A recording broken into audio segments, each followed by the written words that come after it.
Hello दोस्तों, राम राम, नमस्कार। आपका स्वागत है मेरी आज की क्लास में। मैं अंकिता रानी आज आपके सामने लेके आई हूँ सोशलाइजेशन प्रोसेस, समाजीकरण की प्रक्रिया। ओके, आज हम स्टार्ट करते हैं सोशलाइजेशन प्रोसेस। कल हमने क्या पढ़ा था, क्या आपको याद है? कल हमने डेवलपमेंटल टास्क पढ़े थे। अगर आपने रिवीजन कर लिया हो तो आज हम करेंगे सोशलाइजेशन प्रोसेस। सोशलाइजेशन प्रोसेस, समाजीकरण की प्रक्रिया। अकॉर्डिंग टू अरिस्टोटल, अरस्तु अरस्तु के अनुसार मैन, आदमी, मनुष्य एक सामाजिक प्राणी है। ठीक है, ये लाइन हमने बहुत बार सुनी होगी कि मनुष्य एक सामाजिक प्राणी है और हर समाज के क्या है, नियम कानून अलग अलग होते हैं। हर समाज के संस्कार, नियम, कानून अलग अलग होते हैं। ओके, आपको देख लीजिए, आप जिस समाज में रहते हैं वहाँ के नियम अलग होंगे। अगर हम दूसरी सोसाइटीज में जाएंगे तो वहाँ के नियम अलग होंगे, और या हम दूसरी कंट्रीज की किसी सोसाइटी में जाएंगे तो वहाँ पर कुछ अलग होंगे। ठीक है, desirable and undesirable behaviour in different social context. तो जो समाज में हम रहते हैं वहाँ पर जरूरी नहीं है कि हमारी इच्छाओं के अनुसार कार्य हो। कुछ हमारी इच्छाओं के विरुद्ध कार्य होंगे, कुछ हमारी इच्छाओं के अनुसार व्यवहार होंगे। इस तरह दोनों के अलग अलग कार्य होते हैं और उसी के अनुसार सोशल कॉन्टेक्स्ट में हम इसको आगे जानेंगे। ठीक है, desirable and undesirable behaviour in different social context. Okay, socialisation या समाजीकरण एक ऐसी प्रक्रिया है जो समाज के मानदंडों और विचारधाराओं को आंतरिक बनाती है या समायोजित करती है या अडेप्ट करना सिखाती है। सोशलाइजेशन एक ऐसी प्रक्रिया है जो एक व्यक्ति को सिखाती है कि क्या समाज के नियम है, क्या कानून है, हमें उनके अकॉर्डिंग चलना है। यदि हम उनके अकॉर्डिंग नहीं चलते तो समाज हमें अस्वीकार कर देता है, तो हमें समाज के अनुसार कुछ कार्य करने पड़ते हैं। कुछ समाज के विरुद्ध जाते हैं तो उन्हें असामाजिक तत्व भी कहा जाता है, लेकिन समाज के विरुद्ध जाने वाला हर कोई व्यक्ति असामाजिक तत्व नहीं होता। ये एक मनोवैज्ञानिकों की धारणाएं हैं। हमें इसके ऊपर कोई डिबेट नहीं करनी, जो हमें पढ़ाया जा रहा है हमें वही जानना है कि समाजीकरण कैसी प्रक्रिया है कि हमें समाज के मानदंडों और विचारधाराओं को अपने अंदर समायोजित करना होता है। It is a process of acquiring values, beliefs और सोशल एस्पेक्ट्स। क्या है कि हमें एक्वायर करने होते हैं, ग्रहण करने होते हैं क्या, मूल्य, बिलीव्स, विश्वास और सोशल एस्पेक्ट्स। ओके, आगे हम जानेंगे कैरेक्टरिस्टिक्स ऑफ सोशलाइजेशन। समाजीकरण की क्या क्या विशेषताएं होती हैं, ये तो हमें पता ही होगा कि जब से हम पैदा हुए हैं ये कंटिन्यूस प्रोसेस है, लाइफ लॉन्ग चलेगी। ओके, लाइफ लॉन्ग चलेगी तो इसका मतलब कंटिन्यूस प्रोसेस है। ओके, फॉर्मल और इनफॉर्मल दोनों हो सकती है। फॉर्मल क्या, हमको स्कूल यूनिवर्सिटी में जाकर सीख रहे हैं, और इनफॉर्मल क्या हो गया कि घर पे सीख लिया, समाज में रहकर सीख लिया, वो हो गया हमारा इनफॉर्मल, अनौपचारिक अनौपचारिक समाजीकरण। ओके, इसमें कुछ बेसिक डिसिप्लिन होती हैं, रूल्स एंड रेगुलेशन होते हैं। ओके, हर किसी समाज के अलग अलग नियम होते हैं। सोशलाइजेशन प्रोसेस क्या है, टू टाइप के समाजीकरण, दो टाइप का होता है, एक्टिव एंड पैसिव।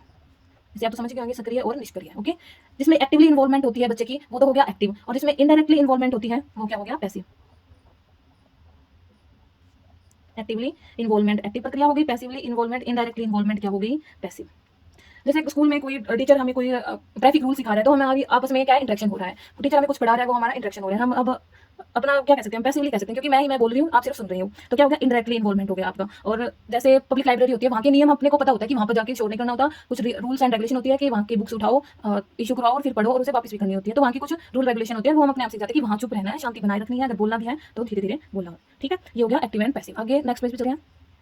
आगे हम करेंगे टाइप्स ऑफ सोशलाइजेशन। ठीक है, टाइप्स ऑफ सोशलाइजेशन, समाजीकरण के प्रकार।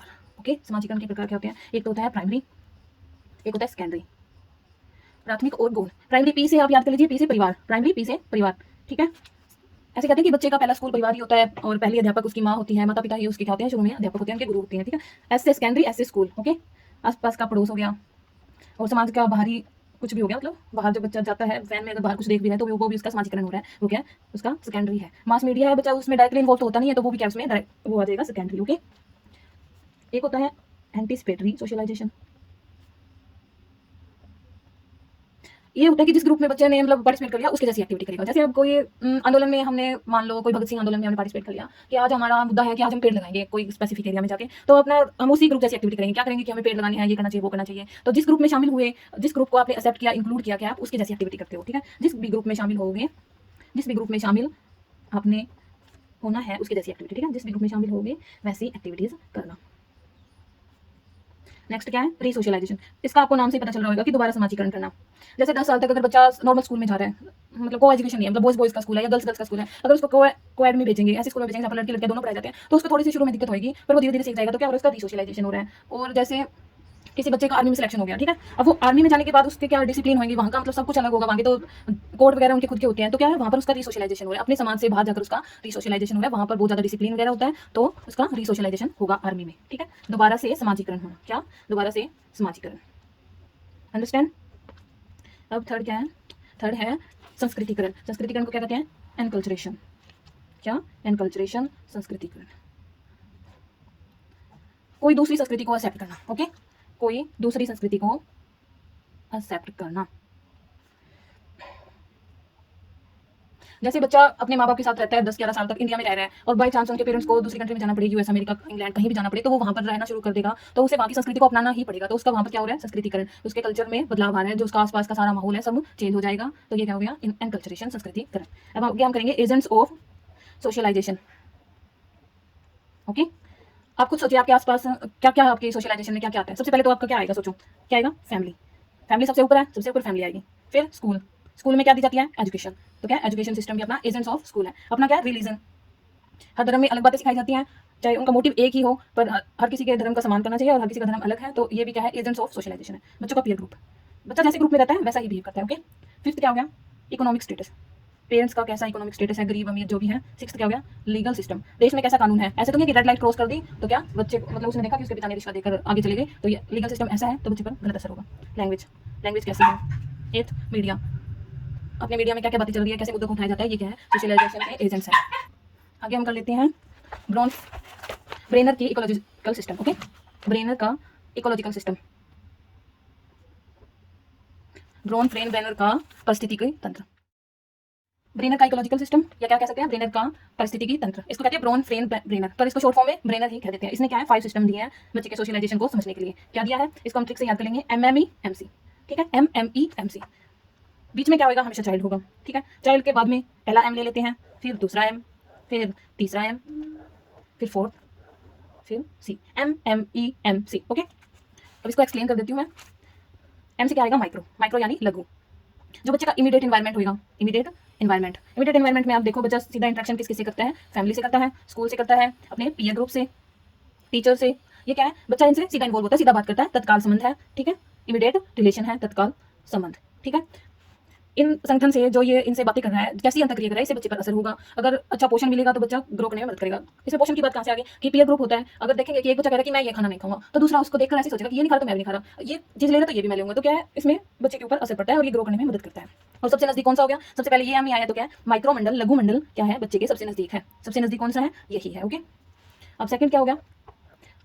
सेकंड M है मीजो। ठीक है, माइक्रो सिस्टम और वंस लाइफ के बीच में। ठीक है, जो माइक्रो सिस्टम है और वंस लाइफ के बीच में रिलेशनशिप स्थापित करता है। क्या करता है? रिलेशनशिप स्थापित करता है। इसमें 2 माइक्रोस जुड़े होते हैं। जैसे पेरेंट्स टीचर मीटिंग होती है तो घर से पेरेंट्स जाएंगे और वहां पर टीचर से बात करेंगे, तो 2 माइक्रो हो गए बच्चे के। एक माइक्रो हो गया बच्चे का पेरेंट्स, दूसरा माइक्रो हो गया टीचर्स, और वो दोनों इंटरेक्ट कर रहे हैं तो क्या हो गया? 2 माइक्रो सिस्टम आपस में मिलते हैं। ठीक है, एक पीडीएम हो गई, या चाइल्ड पीयर्स उनके ग्रुप से फैमिली का मिलना हो गया। ठीक है, पेरेंट्स एंड टीचर्स का मिलना हो गया। ओके, इसमें क्या होता है? एक रिश्ता दूसरे से जुड़ा हुआ था और दूसरे पे प्रभाव डालता है। ओके, कि चाइल्ड का पीयर से रिलेशन है और चाइल्ड का फैमिली से भी रिलेशन है, और ये जब आपस में मिलते हैं उनका कैसा रिलेशन है ये बच्चे के ऊपर प्रभाव डालता है। नेक्स्ट करेंगे हम एक्सो सिस्टम। क्या करेंगे? एक्सो सिस्टम। ये है थर्ड। एक्सो सिस्टम को कहते हैं बाह्य मंडल। ये एक ऐसी प्रक्रिया है जिसमें बच्चे इनडायरेक्टली इन्वॉल्व हो जाते हैं। इनडायरेक्टली इन्वॉल्व हो जाते हैं। इसमें डायरेक्ट इंटरेक्शन नहीं होती। क्या नहीं होती? डायरेक्ट इंटरेक्शन नहीं होती। उनकी भागीदारी अपने आप बन जाती है। ओके, ये भागीदारी कैसे बनती है? देखिए, पेरेंट्स का जो वर्क प्लेस होता है, पेरेंट्स का work place, by chance parents की वहां पर जाकर, मान लो आपके पापा की अपने वर्क प्लेस पर जाकर लड़ाई हो गई, तो वो उनका गुस्सा बाय चांस अपने बच्चों पर जब निकालते हैं तो क्या है? बच्चे के ऊपर उसका असर होता है। क्या उनसे रूडली बात करते हैं, कुछ भी हो, इसका इसे बच्चे पर असर पड़ता है। एक्सटेंडेड फैमिली मेंबर, घर पर किसी नए बच्चे का जन्म होना, घर में मेंबर्स का बढ़ना, इसका भी बच्चे पर असर होता है। स्कूल का बोर्ड, मतलब कई बार स्कूल बोर्ड के एग्जाम होते हैं, कई बार सिलेबस चेंज हो जाते हैं, इससे भी बच्चे के ऊपर असर पड़ता है। मास मीडिया कैसी है? बच्चा इसमें डायरेक्टली इन्वॉल्व नहीं है लेकिन बच्चे के ऊपर असर पड़ रहा है। पेरेंट्स का ट्रांसफर हो गया, मान लो बच्चे ने अपने दोस्त बना रखे हैं आसपास, और अगर पेरेंट्स का ट्रांसफर हो गया तो उन्हें उनके साथ जाना पड़ेगा। तो क्या है? इससे बच्चा इनडायरेक्टली अफेक्ट हो रहा है। ठीक है, डायरेक्टली इन्वॉल्व नहीं है फिर भी इनडायरेक्टली बच्चों पर असर हो रहा है। क्या है? भले ही बच्चे इन संस्थानों से ना जुड़े हों लेकिन बच्चों के विकास पर इनका बहुत ज्यादा प्रभाव पड़ता है। फोर्थ है मैक्रो सिस्टम। ये होती है आउटर मोस्ट लेयर होती है ये। ठीक है, आउटर मोस्ट कौन सी है? Macro system. अब आप सोचेंगे मैक्रो सिस्टम कैसी है? लास्ट में तो कोरोना सिस्टम था, ये कैसे हो गया? ये मैम ने बताया था, हिमांशी मैम ने, कि आउटर मोस्ट है मैक्रो सिस्टम। क्योंकि मैक्रो सिस्टम, आगे मैं इसका रीजन बता देती हूँ, पहले आप ये जान लीजिए। देश कैसा है? ठीक है, विकसित है, विकासशील है, ये इसका बच्चे पर असर पड़ता है। विकासशील देश होगा तो उसे फैसिलिटीज कम मिलेगी, अगर डेवलप्ड कंट्री होगा तो बच्चे को फैसिलिटीज ज्यादा मिलेगी। देश का कैसा इतिहास रहा है, कानून कैसे हैं। बाय चांस अपने बच्चे के साथ पापा कहीं जा रहे हैं, रेड लाइट क्रॉस कर दी तो किसी ने रिश्वत देकर वो चले गए, तो वो क्या सोचेगा कि कानून तो अच्छा नहीं है। अगर पेरेंट्स अपना मतलब सही से अपना रोल निभाएं, मतलब अपना जो भी है उनका चलान कटे वो पूरा भरे, तो बच्चे पर अच्छा असर होगा। ठीक है, सामाजिक स्थिति कैसी है? ठीक है, कैसे त्योहार मनाए जाते हैं, कैसे कपड़े पहनते हो, ये सब कुछ क्या है? मैक्रो सिस्टम में आ जाता है। ओके, हर किसी की संस्कृति अलग अलग है, ये सारे माइक्रो सिस्टम में आ जाते हैं। माइक्रो सिस्टम का विकास हो सकता है, कैसे कि आज देश विकसित है, आगे विकासशील आगे जाके विकसित हो जाए, बहुत पिछड़ा हुआ है विकासशील हो जाए। ये क्या है, इसमें बच्चे में क्या होती है, आउट ऑफ बॉक्स करने की चाह होती है। ओके, प्रत्येक पीढ़ी दूसरी पीढ़ी से अलग विचार रखती है, प्रत्येक पीढ़ी दूसरी पीढ़ी से अलग विचार रखती है, अलग विचार। कोई भी पीढ़ी हो 99.9% या 100% कह सकते हैं, दोनों पीढ़ियों के विचार सेम नहीं होते, हमेशा अलग होते हैं। और ये आउटर मोस्ट है, मैंने आपको बता दिया। अब लास्ट कर लेते हैं क्रोनो सिस्टम। क्रोनो सिस्टम क्या होता है, घटना मंडल। इसमें क्या होता है, जीवन काल में कुछ भी घटना हो, जीवन काल में कोई भी घटना हो, घटना मंडल से याद रखना, जीवन काल में कोई घटना। अपने जीवन काल में क्या घटना हुई है, कोरोना आया ना, कोरोना, कोरोना ऐसे लिखते हैं, सॉरी, कोरोना आया, कोई संक्रमण आ गया, कोई महामारी है, महामारी थी कोरोना, कोई ऐसा ऐतिहासिक बदलाव, जैसे यूक्रेन और रशिया का युद्ध हो रहा है, तो वहाँ के लिए वो ऐतिहासिक बदलाव है, वहाँ के लोगों के लिए। आज से 10-11 साल पहले इंटरनेट और फोन इतने नहीं थे, तो फोन इंटरनेट होना भी क्या है, ऐतिहासिक बदलाव है। ऑनलाइन क्लासेस नहीं थी पहले, तो ये भी क्या है, ऐतिहासिक बदलाव है। जैसे कुंभ का मेला आया था 144 साल बाद, अब 144 साल बाद ही आएगा, जो हमने देखा वो तो आगे आज से 10 साल बाद पैदा होने वाले बच्चे शायद ना देख पाए, ठीक है। कुंभ मेला, जैसे राम मंदिर बनते हुए हमने देखा, तो ये ओवरऑल चेंज होते हैं ना, जो किसके अंदर, एम ई और एम के अंदर, इन चारों स्टेजेस के अंदर जो भी बदलाव होते हैं वो क्या आते हैं, क्रोनो सिस्टम के अंदर आते हैं। इसलिए ये आउटर मोस्ट लेयर नहीं है, आउटर मोस्ट लेयर क्या है, मैक्रो सिस्टम। क्योंकि क्रोनो सिस्टम में क्या होता है, जितने भी इन चारों के अंदर जो बदलाव हुए होते हैं वो क्रोनो सिस्टम के अंदर आते हैं। तो आज हमने क्या पढ़ा, सोशलाइजेशन प्रोसेस पढ़ा। सोशलाइजेशन प्रोसेस क्या होती है, वैल्यूज बिलीव्स होते हैं हर सोसाइटी के अलग अलग, जो हर किसी को समझने होते हैं, मानने होते हैं, नहीं मानते तो असामाजिक तत्व कहलाते हैं। सोशलाइजेशन एक्टिव और पैसिव दोनों होते हैं। एक्टिव क्या होता है, जिसमें हम डायरेक्टली इन्वॉल्व होते हैं, और पैसिव जिसमें इनडायरेक्टली इन्वॉल्व होते हैं, जैसे लाइब्रेरी।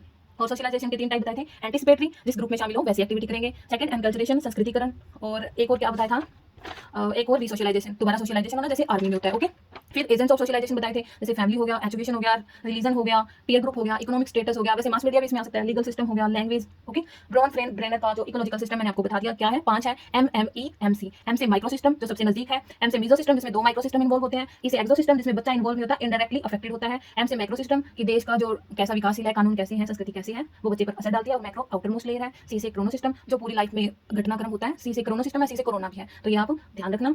तो क्या हो गया, इकोलॉजी, ब्रॉन ब्रेनर का इकोलॉजिकल मॉडल मैंने आपको बताया क्या है, इकोलॉजिकल सिस्टम की थ्योरी क्या एक्सप्लेन करती है, changes that happen in child, कि बच्चे के जीवन में जो चेंजेस हुए हैं, और how a child environment affecting, और बच्चे के ऊपर उस वातावरण का क्या प्रभाव पड़ा है। वातावरण का जो भी होता है वो बच्चे के विकास पर बहुत महत्वपूर्ण भूमिका निभाता है। ओके, तो हमने ये सोशलाइजेशन प्रोसेस आज पूरी कर ली, कल हम इसके आगे पढ़ेंगे।